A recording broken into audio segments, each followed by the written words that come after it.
Karen, we've talked a lot, Yes, we have.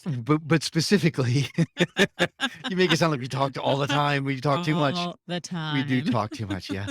So much so that we have to do a radio show, right? That's true. But with specifically, we talked a lot about how blocked I am in my spiritual journey, Well, that too, yes. right? It was something prevents me from attaining that all elusive spiritual awakening. Mhm. I mean, we talk a good game on the show, right? But at the end of the day, we can talk till the cows come home. And unless you put these things into action, you're just throwing a bunch of hot air up in the air. Yep. So, how does someone go about releasing any blockages that might be holding them back from true spiritual progress? I don't know. The answer is it's a lot easier said than done, right? Thankfully, we have the prescription, the perfect prescription for this malady, courtesy of the spirit doctor. Today on the Skeptic Metaphysicians. My name is Will. And I'm Karen. And unlike Mulder and Scully, we both want to believe. so we've embarked on a journey of discovery. We've talked to people deeply entrenched in the spiritual and metaphysical world. We've thrown ourselves into weird and wonderful experiences. I even joined a coven of witches. And wait, you joined a coven? Yep, all in the interest of finding something Anything. that will prove that there's something beyond this physical, three-dimensional world we all live in. This is the Skeptic Skeptic Metaphysicians. Hi, I'm Will, And I'm Karen. and we are the hosts of this wacky journey of discovery we call the Skeptic Metaphysicians. Our guest today has so many credits to her name. I'm literally at a total loss as to how to introduce her. So I'm going to do my very best not to just do a dictionary or wiki page on our guest. She's the founder of the Secret Power and Purpose Mystery School. Ooh. This is a school that teaches self-transformation, magic, and how to become a transformational shaman. She's also been featured on tons of podcasts, including Sense of Soul, Our Daily Magic, January Jones, The Miracle of Healing, The Natural Healing Show, The Paranormal Podcast, Spiritual Rockstar. It's just too many to keep on listing. She's also been interviewed by Thrive Global and Authority Magazine, as well as the Boston Globe. Wow. And she's written for such esteemed publications as the Elephant Journal, Om Times, and Medium. So you think she's qualified to talk to us I about think this? we just need to get her on now. Well, hang on, because if that wasn't enough, she's also the co-host of the wildly popular podcast Spirit Sherpa, where she explores all things energy, magic, and the spirit world. I am thrilled to welcome to the show Kelle Sparta. Kelle, thanks so much for coming on. Thanks for having me, Will. So, as is very much the case, often I am at a loss as to where to begin because you have so many different facets about you. You are a shaman, you're a healer, you're a psychic, a channel, a medium, an empath. You're also a hardcore spiritual seeker that has given up everything many times over in the pursuit of your spiritual growth. I'm about to do it again, too. Oh, can't wait to talk about that. You're also a master manifester using the law of attraction, and you're a singer, songwriter, a poet, and a writer. I mean, what do you not do, Kelle? Calculus. You are my people. You are right, my people. Absolutely. Well, she can channel the answers. Oh, that's a good point. I've actually been asked that question a lot.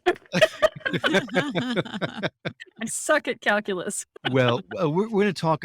Everyone knows how blocked I am spiritually, and I know it's a lot from fear and just not lack of putting things into action. We're going to talk about a lot of that stuff because you help people to remove blockages and things like that, and we're going to talk about that in a second. But really curious, you've given up your entire life many times over on your path. Tell us about that. What forced you to do it? Why did you do it? What made it make sense to you? And should people be willing to do that on the spiritual growth? Well, so the first time I did it, I was getting married, and my husband to be was on a submarine, and the submarine was being transferred from California to Hawaii. And in order for me to go with him, because we weren't married, I had to take only what I could fit in his barracks room. And that's what they would move. Wow. And if you've ever seen the inside of a submarine, that's not a whole lot of room. Nope. No, the barracks room, not the submarine. Oh, Tend to be okay. very tiny. That's another 8 square inches. Yeah. Yeah. It's like 2 pairs of socks basically- more. Yeah. Basically it meant I got to take my clothes. So, and I didn't realize how hard that was going to be because having been a military brat, my definition of home was my things, not my physical space. Because we moved so much as a child, I've actually moved like this next move will be 40 times. So 40? 40 times, 40. Wow. Yes.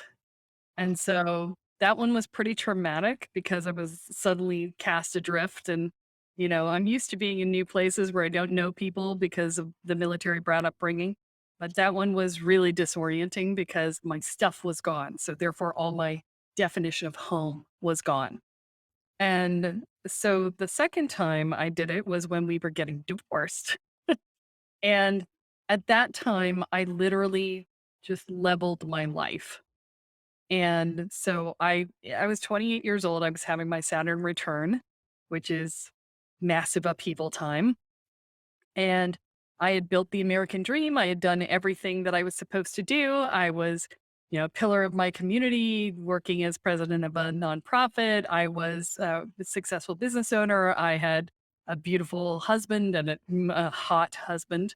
And I had a big house and a dog and 2 cars and, the whole 9 yards. Mhm. And I hated and I was just miserable. And so I just razed it to the ground. I just leveled it. And I divorced him. I sold the house. I made him take the dog. Sold the business. I quit the nonprofit and I moved out of state to live with a bunch of people I met at the Renaissance Fair. You divorced your hot husband for a bunch of hippies? I did. Wow. And then I did it again 4 years later. I Divorced a hot moved. husband again? No, The Oh, hippies. I She did not divorced have the a hot hippies. husband. oh. No. That took another 16 years. But the next time I did it was I was leaving the house. So I spent 4 years in the house with the people I met at the Renaissance Fair all turned out to be shamans and magical folk. And As they so want to do, yeah? as they are wont to do, yes. And then I was leaving because the guy who owned the house was getting married and I had been sort of the de facto partner, and I knew he was going to need to oust me from that position in order to make space for her. And I was just like, I'd rather avoid the drama. I'm out. Right. Mhm. And so I left, but I couldn't find any place to land. Every place I went, they wouldn't give me an apartment. They wouldn't let me be a roommate. They wouldn't, I mean, everywhere. And I ended up couch surfing for 6 months amongst all of the students that I was teaching at the time because the universe literally would not let me land. And so all my stuff was in storage. And at about 3 months in, I was like, this is ridiculous. So I just opened up the unit and I just gave away everything I owned with the deal that, anything that was left, the people who came and took stuff had to help me cart off to donation. And so that's what we did. I gave away everything I owned except my car, my clothes, and the few small items that could fit in the car. And that was the beginning of what would be a year-long walkabout.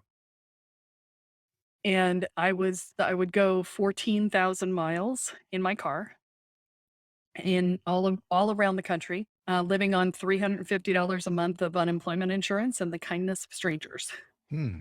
And so that was the big, step out in faith, trust the universe moment, right?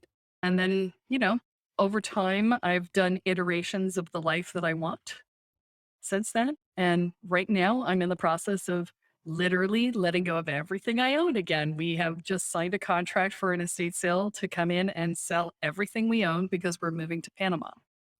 Panama. Yeah. We're Wow. only going with whatever suitcases we can carry. Gosh, that sounds great. Does it? It does, man. I feel like I have too much stuff. So It's very heavy feeling. I would love to just get rid of it all. yeah. The big question is, after all of these upheavals, what was the universe trying to show you? Each time it was something different. Was it? Yeah. So the first time it was learning how to internalize my sense of home, Mhm. right? And then the second time it was recognizing that the life that I want is not the one that has been prescribed and that I don't have to live somebody else's definition of the perfect life. Mhm. And the third time it was about learning there were so many things on that. It was learning where I ended and other people began because as an empath, I had a really hard time defining that. It was also recognizing that people actually did miss me and really like to see me again, which I didn't believe because when I was a child, my mother had always encouraged me to look forward and not back. And so I never kept in touch with anyone from station to station. And so I just somehow in my head that correlated with people don't want to talk to me. And so that got debunked. And there were just so many things. And the universe, I could trust the universe to take care of me. And because it did, it just led me from one place to the next to the next. Huh. And then, learning how to make choices about what I want from there. Because there's a couple of steps that you learn when you're on walkabout. The first one is you learn how to trust the universe. But the way that you get off of walkabout is by stepping up and saying, okay, I'm going to make a choice now rather than surrendering entirely. And then the next stage of that journey is learning how to balance what you want with where the universe is leading you and to come into flow around the balance of those two things, to be in partnership with the universe rather. When you first surrender to the universe, you're in parent child. It's like, okay, you take care of me and I will do what you tell me. I'm a little baby bird, come feed me, right? And then over time it evolves into, okay, I'm going to make a choice now and I'm going to trust that you're going to help me out. And it evolves the relationship from parent child to partner. Hmm. And which is more difficult? Giving everything up and just surrendering, or giving up that, like being cared for by the universe and starting to make choices again? Like going in or going out of that? They're both challenging for different reasons. I think the initial surrender is probably the hardest because you're pretty hardcore in control, Mm-hmm. right? You're like, I gotta know what the next thing is, and I got a plan and a backup plan and a backup plan for my backup plan, and I can't do this because I don't know what's coming next. And, I feel right? so seen. Yeah. So the surrender piece is pretty hard from that place. Mhm. But yeah, but stepping out of it is challenging too because it literally causes the flow to go. Mm. And it took me 10 years after the walkabout where I made a choice for me to realize that I didn't screw it up when I made the choice, that I had actually done exactly what I was supposed to. Mhm. I just, because it was such a harsh shift out of the flow of surrender into this sort of space that I hadn't learned to navigate, that and I was literally left sitting there going, okay, now what? Right? Mm. Because I was no longer in that path. Oh. And so for a long time, I thought I'd screwed it up. Oh, I was doing just fine. And then I screwed it up. It was only later that I realized, no, that's exactly what was supposed to happen. Mhm. So Yeah. then when people have challenges like that, when like we talked at the very beginning of the show how I have these blockages that I'm really interested in all this stuff, like super, and I want to astral project and I want to be psychic and I want to do this and that and the other thing. And I do a show about this stuff and I talk to people like you who are experts in this kind of thing. And then I'm like, yes, I'm going to do it. I'm going to do it. And then I just sit and watch TV. Right. Right. So there is a long distance between wanting to do something and actually getting up off your buff and doing it. Right. We have Yes. the Edgar Casey Center here, the ARE right here in our backyard. We've got the Oh my Monroe God. Institute not far away from here as well. Mhm. We've got all kinds of stuff here. We have contacts. We have interviewed someone that told me about a retreat that will change my life. We've got breath work people that we have access to. We have everything at our fingertips. We have the Miracles Center here. We have so many things right at our fingertips. And it's just a matter of actually having to do it. And I can't help but think that that is something inside me that I've got to find a way to get through. Like there's something is blocking me from actually taking the steps I need to find myself where I need to be. So if you run into someone like that, if Mhm. by some chance you happen to know someone like that, what kind of advice would you give to that person? So what kind of advice would I give you?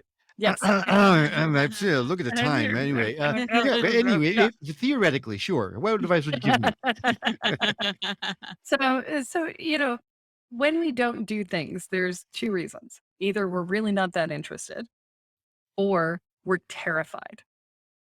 And the the more likely, given that you're running this podcast, is that it's that you're terrified. And to a certain extent, you should be That's not what I need because to hear.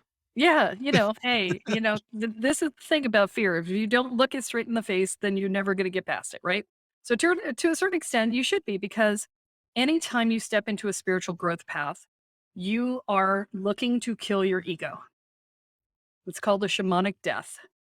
The ego is, and a lot of people look at the ego and they say, "Oh, it's the enemy," but it's not. It's just a version of you that is no longer serving you. And so it did serve you for a time. You need to honor it and say, yes, that was great. You did a great job for the period of time that was. And now I'm moving on and I need to be someone different. And the process of ego death or shamanic death is the process of letting go of the old self such that the new self can be born. And that's a terrifying process because your ego has a self-preservation instinct and it tries to survive. And so it does things like saying, "Oh, it'd be so easy to just watch Netflix." And If chill. you clearly your resistance pattern is avoidance. I was like, "No, I'm not going to do that. I'm going to do this instead." It so is. Okay, now I feel attacked. No, now you feel seen. I see you. No, I feel attacked. So, but it's a typical avoidance is the most common resistance that anybody has. Everybody has resistances that are their defaults. Mhm. And there are different types of resistances underneath that avoidance category. So it could one person might get sick. Another person might watch Netflix. Another person might do drugs. Another person might, do some retail therapy. Go invest in somebody else's problems so you don't have to look at your own, right? That's me. All of this. Or you could find yourself identifying with multiple of those boxes. Yeah, You're shopping while your exactly. friend tells you her problems. And while you're sick at the same time. Yes. Exactly. Right. Watching Netflix. And having a drink. Yeah. So all of these things and more are resistances that show up. And this is one of the first things that I teach people when they step into a process is because you need to learn to identify what your resistances are so that you can identify when you're in them. Because your ego will say, "Oh, this isn't important. We're not going to do that. I'm better than this." All these things. But if you find yourself doing the thing is your resistance, then you know that your ego is just blowing smoke at you. Mm. Right. And so it's trying to distract you from what it is that you need to do. Now, that's issue number one. Issue number two is that you have not crystallized your discontent. And the crystallization of discontent, it's actually a psychological term. It is the act of finding all the places that you are tolerating things that are not okay for you and bringing them all together into one spot at the same time. Because typically our tolerations show up here and there and the other place, and we experience them one at a time. And so we don't ever recognize exactly how much pain we're in because we're only seeing one piece at a time of it. But if you pull it all up and you make yourself aware of all of it at the same time, what you do is you become supremely aware of exactly the state of your discontent in this moment. And that discontent, properly directed, serves as fuel for your change. Tony Robbins is a fan of saying that in order to make change, the pain of the change must be less than the pain of staying the same. Mm. And we crystallize our discontent to make the pain of staying the same be so clear that it is not acceptable and that the change seems easier. Right. Hmm. So those are the two pieces that I would say would be the things that are holding you back. It makes perfect sense too. Yeah. Like, of course. Why didn't we think of this? Well, Hence the Well, podcast. We don't think of a lot 45 of years of things. study. Yeah. Yeah. Doing it since I was 5. So, Wow. I kind of picked this stuff up along the way. Well, that's something that I wanted to ask you. When did you start knowing that you had these different abilities or inclinations in your life? My mother said I was talking to ghosts in my crib. Oh, sorry. Nope, we're out. There's a fear. If I saw my baby talking to ghosts in the crib, I would have been Serious like, avoidance. Wow. Yeah, so she raised me in this because she Okay. was like, she had been psychic and it scared her, and she shut it down and never figured out how to open it back up again. And so she was determined that was not going to happen for me. And Right. so I Great. was raised with all of this stuff, the whole new age movement. She had all the tapes, all the books, all the cassettes, everything, Mhm. you But know. it's interesting because when I read about you, you do talk about the fact that your mother was afraid of all this stuff, Yeah. and you decided that you would not be the same. But if your mom was afraid of this stuff, for her to raise you in it was astounding because like, if I'm afraid of something, I'm gonna keep it away from my daughter as much as I can. But she did the opposite, right? Like, threw you into it apparently, and to try to develop these things that you were feeling. So there's a kind of a weird dichotomy there that I can't Yeah, make well, sense of. she was afraid of it as a child. As Mm, an adult, she came around and became more, willing to look into it. And a lot of it was just her trying to figure out how to heal for herself. But, she was frustrated that she couldn't reclaim the gifts that she had shut down in childhood. And so she just, like stage parents do who couldn't become actors, they throw their kids into acting, right? And my father was psychic too, but he would never admit it. But the man would read your beads. I mean, he'd just walk up and tell you all kinds of stuff about wow. you. But then he'd just like, nah, I just know people. You know, never admitted it. Thought my mom was nuts, right? There's a reason they divorced when I was 5. So that's fine. But yeah, Right. they were both really psychic. Wow. So other than really focusing on the things that are crystallizing your concerns, for Mhm. example, what can someone do to really jumpstart their spiritual awakening? If there's desire there, and there is, I have strong desire for it, but But I think your fear is stronger than your desire. no, it is. There's no question about that. She hit it Yeah. right on the head, Mhm. that the fear is keeping me back, and the ego is 100% part of that, right? Yeah. Because I had a conversation with someone a little while ago, and his question to me was, if there's life after death, does our ego go with us, right? Does our personality go with us in death? Because he knew I was doing these shows, and I couldn't answer him because a part of me says, "Oh, well, they better damn well come with me because this is who makes me." But then part of me was saying, "Well, no, because then we're part of a bigger self that doesn't need that personality, that ego." So, Well, the answer is both. so So okay, so that's where I yeah. fall apart there. I can't think of Okay. both. So think of it this way. Think of coming into this lifetime as you're an actor taking on a role. Okay. When you take on this life, you become the role. Right? And when you die, you go back to being the actor. Okay. You take with you everything that you have from having done the role, everything you learned, all the experiences you had. You take that all with you as part of your lived experience, but you are no longer limited by the role.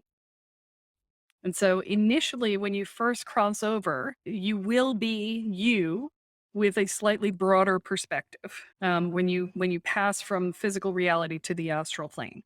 When you are in the astral plane, you are still inherently you that you're here now, the role, right? When you cross over the veil from the astral plane to the other side, you release the role and become the actor again, but you still have all the memories. See, Will, you had asked her if she had any messages that just kind of came up to let them out during this interview. You are speaking his language because he used to be an actor. Uh-huh. And I think this message needed to come across this way for you to be able to understand it because that makes perfect sense to me and I imagine it does to you as well. And that's why we say right from the very beginning of the interview, before we even start recording, that we allow the universe to take us in whatever direction it needs to go. We had an idea of what we're going to be talking about with you, Kelly, but this was not it. But uh, inevitably, There you we go. got derailed. But it's a perfect messaging because I know that there are other people out there that are experiencing the same kind of things and have the same kind of questions, Yeah. and it So makes it. back to your question though, because I don't Yes, want to let that go. yes. So if you're game to play, what's your fear of stepping into your spiritual self? What is your fear? My fear is loss of self. I think. Right. Okay. So it's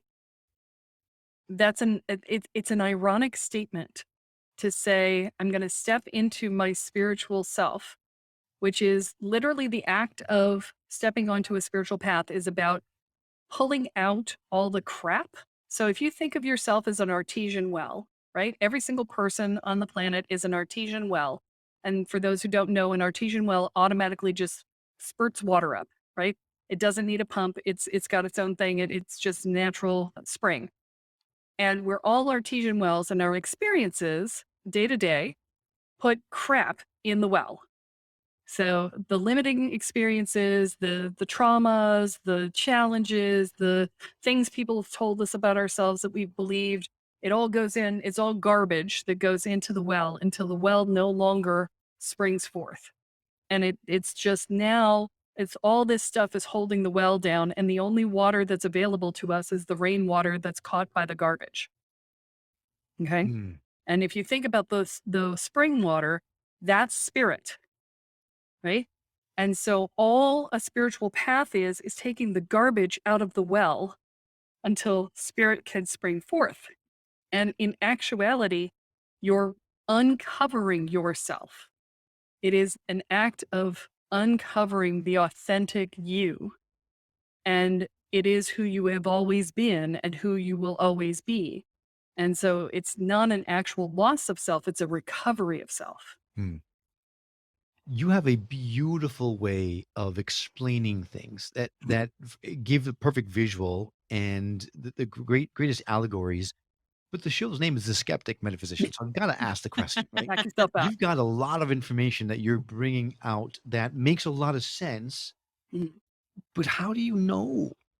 I mean, is there my biggest fear growing up was once you die, it's it. You're in black. There's nothing else after that, and the fear of no longer existing was paralyzing to me. Now Right. you're saying all these things which are wonderful to hear, but how do you know that this is that the artesian well and all that kind of stuff? Well, for one, I've done the work myself, right? So I've cleared out my well, and go figure, it was amazing, right? Mm, So I'm on the other side. I know I'm still, I still pull things out every now and again, but for the most part, my well is good, right? And I've spent my life doing that. And so I know from that, from experience and from other people that I've known who have done it. And then as far as what happens when we die, I talk to people on the other side, and, they tell me. And even if that were not true, I'm going to share with you something that Shelley Campbell told me. She's the author of The Wealthy Spirit. She's a card. I love her. And you guys should really talk to her. She's amazing. we'd love And to. I'll hook you up. And she said to me, she said, look, she said, the things that you cannot know, there's no way to possibly know. You can believe things that scare you, or you can believe things that make you feel better. And in the end, you can never know. So why not choose to believe the things that make you feel better? Yeah.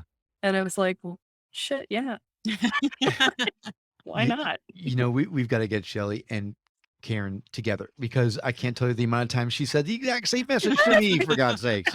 Yep. Yeah. Yeah. So when you've had childhood trauma, which I assume you have since you're having these things, our brains are taught, trauma changes the way your brain works.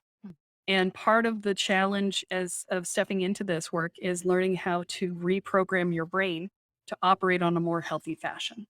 Because our default is everything's going to hell in a handbasket, Mm. and it's going to happen anytime, right? You're constantly in a state of anxiety and fear and worry and dread and self doubt and inner and outer judgment, and your monkey mind is screaming at you 24/7. And it's no wonder you can't grow because your brain is too busy worrying about the sky is falling, right? And that's literally trauma. Literally changes the way the brain works. Now that can be undone. Okay. It's just a matter of shifting the energetics. It's a matter of shifting your perspective. It's a matter of shifting your habits. So instead of saying, what if all these horrible things happen? You have to learn how to say, what if all these amazing things happen? Right.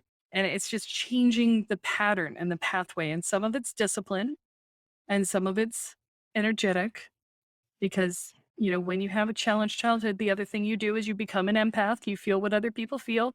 You become very good at reading other people because it's literally part of your safety to be able to know if they're upset, right? And so the way you do that is by shoving your energy field out to the edges of the room or the building or the city or the world.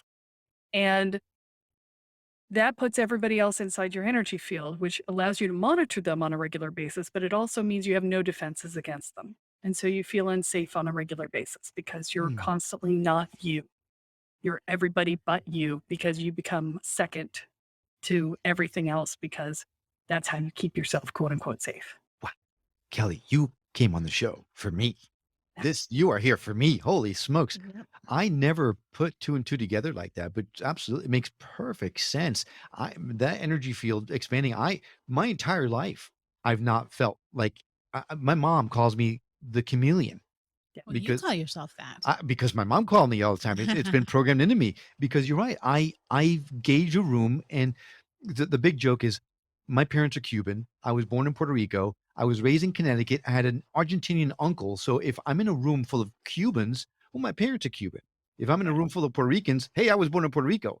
If I'm in Right. a room full of Americans, I was raised in Connecticut. How much more American than that can you get? Right. So I fit into wherever I am. To the point of even changing the dialect he speaks in Spanish. Yes. Yeah. Yes, changing everything about me, and that's Mhm. because I am empathic. I feel other people's energies, and I've told Karen many times that when she feels stressed, it stresses me out, and it's become a challenge for us to get through that because it's not fair to her for me Right. to now suddenly get all I'm mad at her because you're mad at me. You can't, you know. So, Yeah. and that makes sense because you're right. The childhood trauma forces you to increase your energy field because you do have to be very vigilant. Is he Right. going to be angry? What am I doing the right thing? Am I doing the wrong thing? So it becomes a part of you. That's astounding, and I don't know how I didn't think about that before. Honestly, I did not come up with that. That was something that was given to me by somebody whose name I cannot remember, and it bothers me. So if that person ever hears this, please let me know it's you because I keep wanting to credit you and I don't know your name.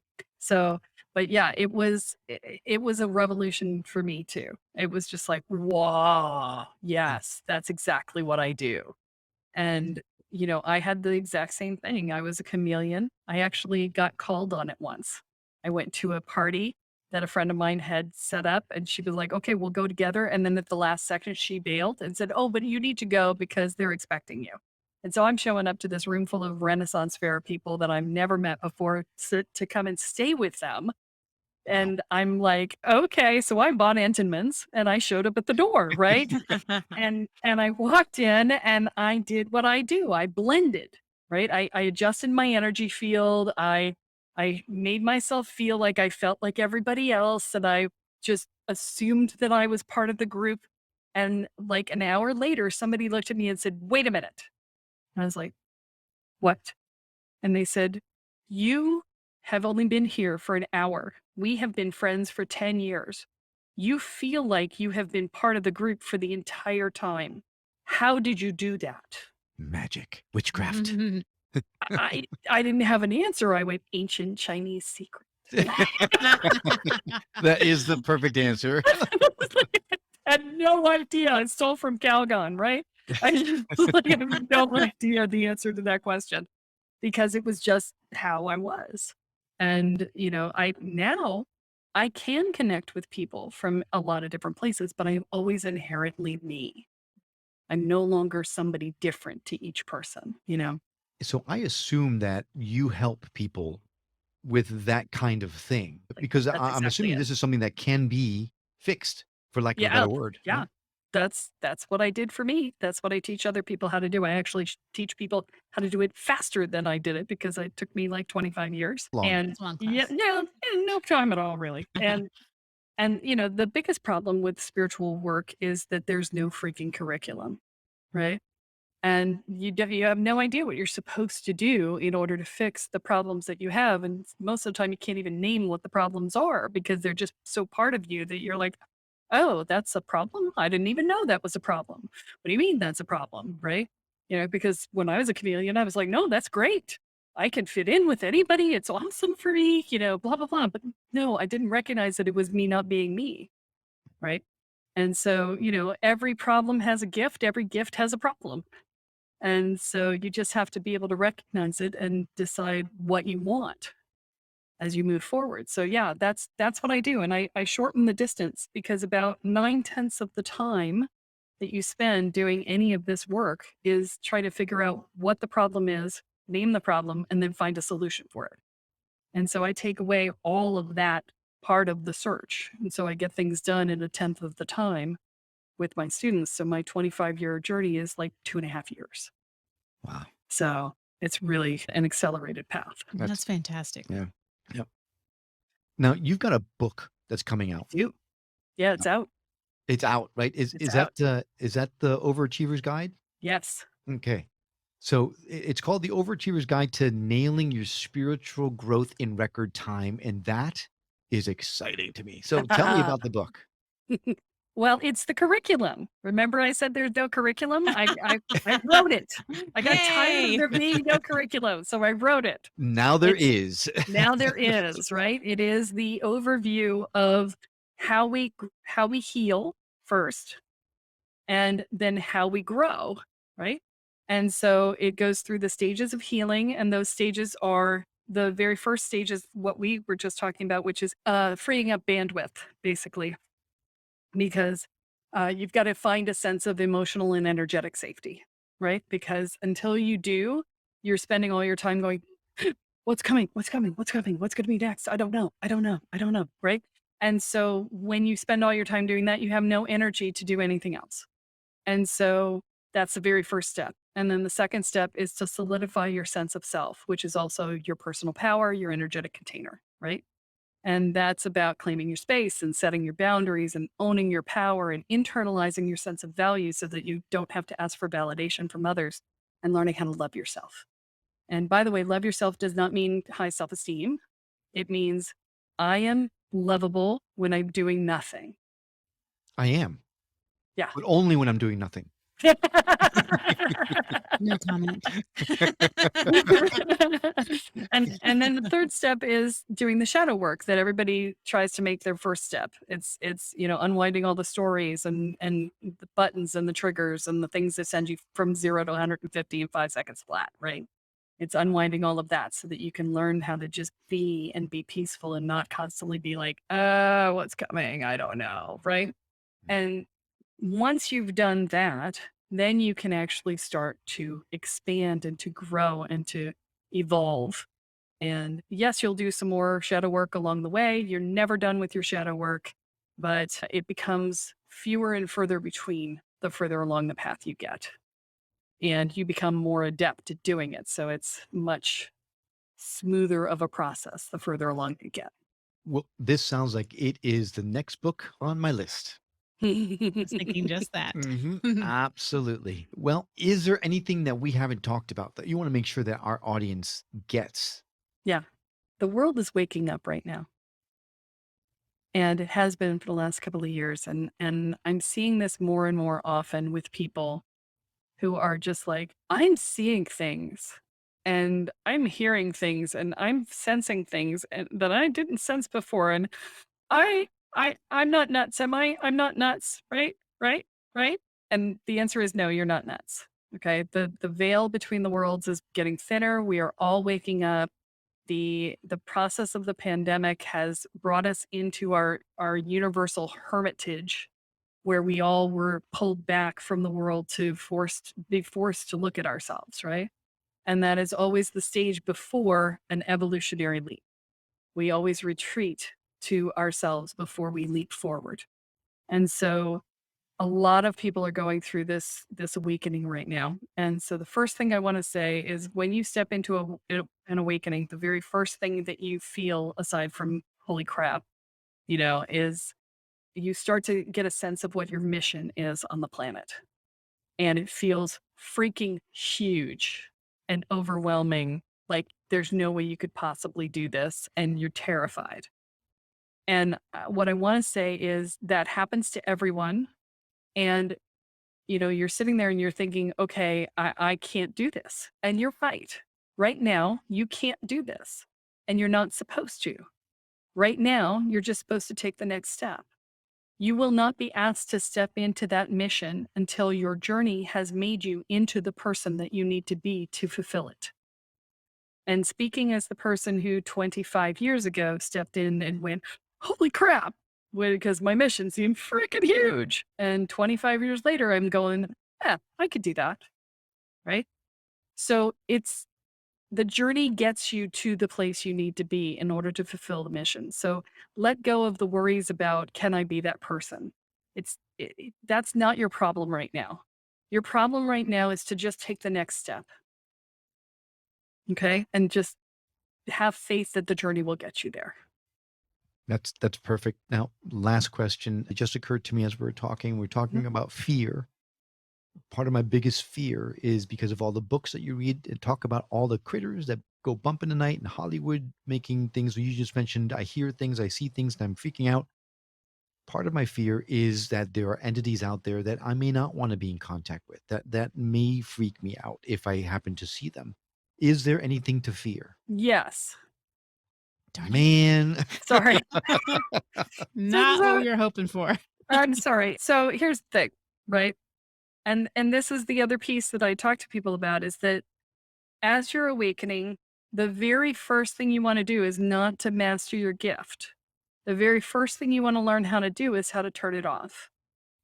Because if you know how to turn it off and you know how to turn it on, then you are not at its whim. You are not subject to it. You are not a victim of it. And you can confirm for yourself that you're not nuts. Right. And so it then becomes a gift and it becomes a choice as to engage it or not in that moment. The very second thing you want to learn how to do is how to learn how to master your own energy. Be like, okay, how's my energy doing? Am I okay? Do I need to clear my energy? Do I need to connect to spirit or to the ground or whatever? How do I manage my energy? And then the very third thing you need to do is you need to learn how to protect yourself, how to create shields for your personal being, and how to set up protections on your home. And the reason you do that is because the more you do energy work, the brighter you become on the astral. So think of it as you're a ghost on the astral right now. You're sort of shades of gray on the astral right now, the average person is.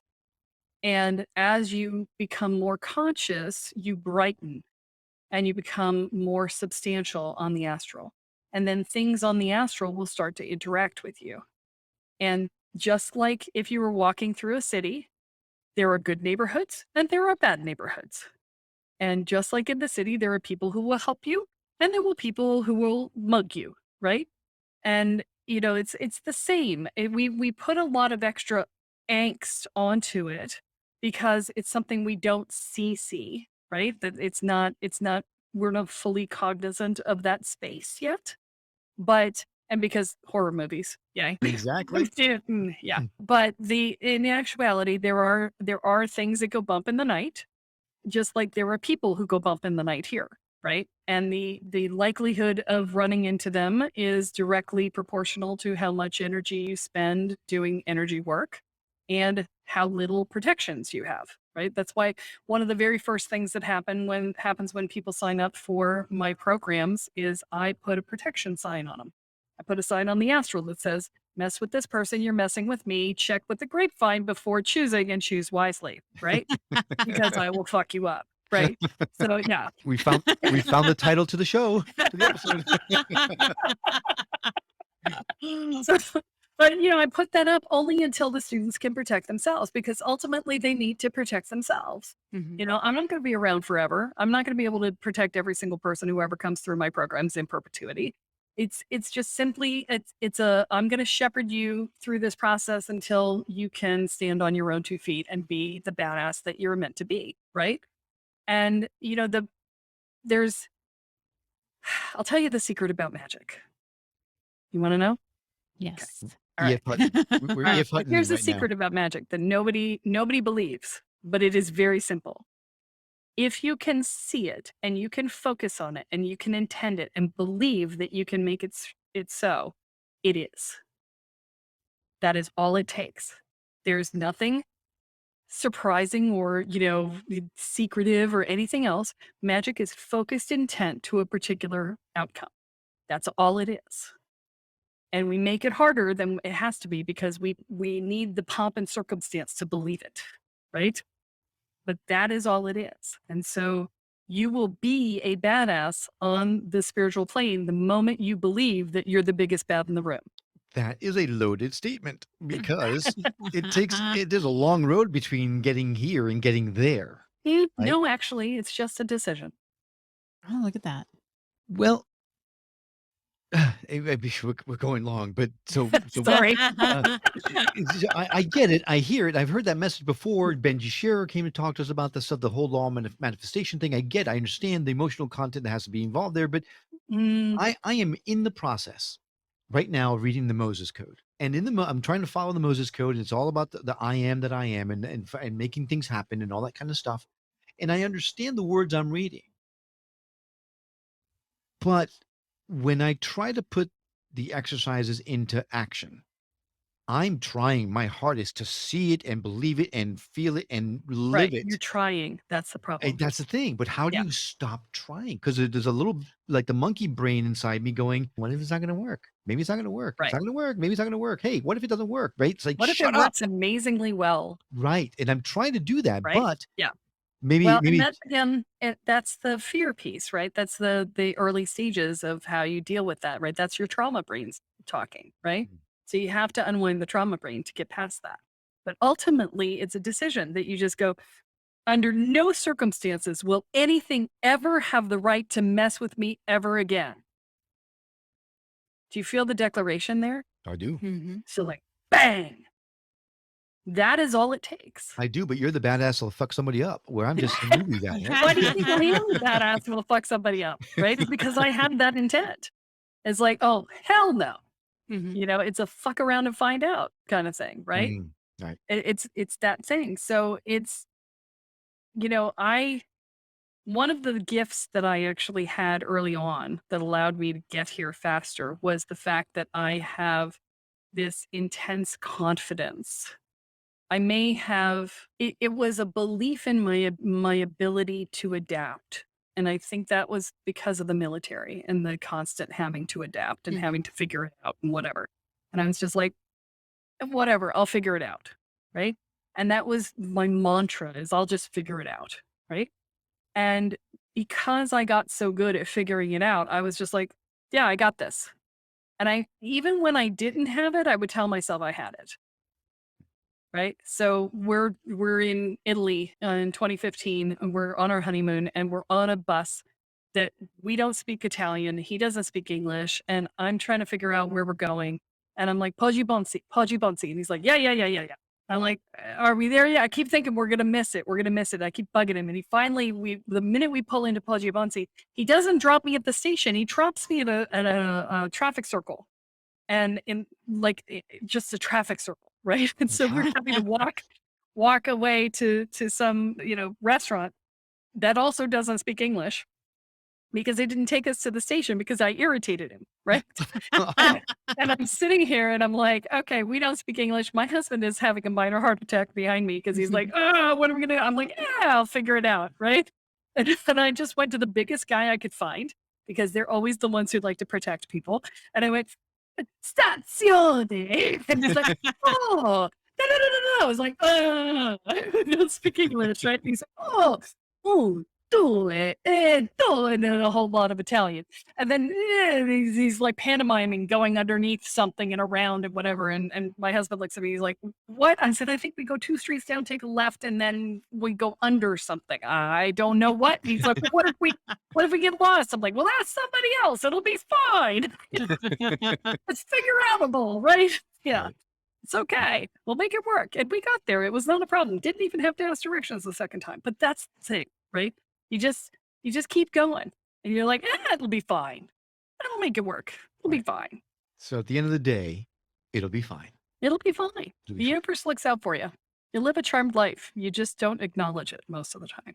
Well, your book is The Overachiever's Guide to Nailing Your Spiritual Growth in Record Time. I am definitely going to get a copy of that as soon as possible. I encourage everyone who's listening to do the same thing. Kelly, you are fascinating. It's been an amazing time talking with you today. So thanks so much for coming on the show today.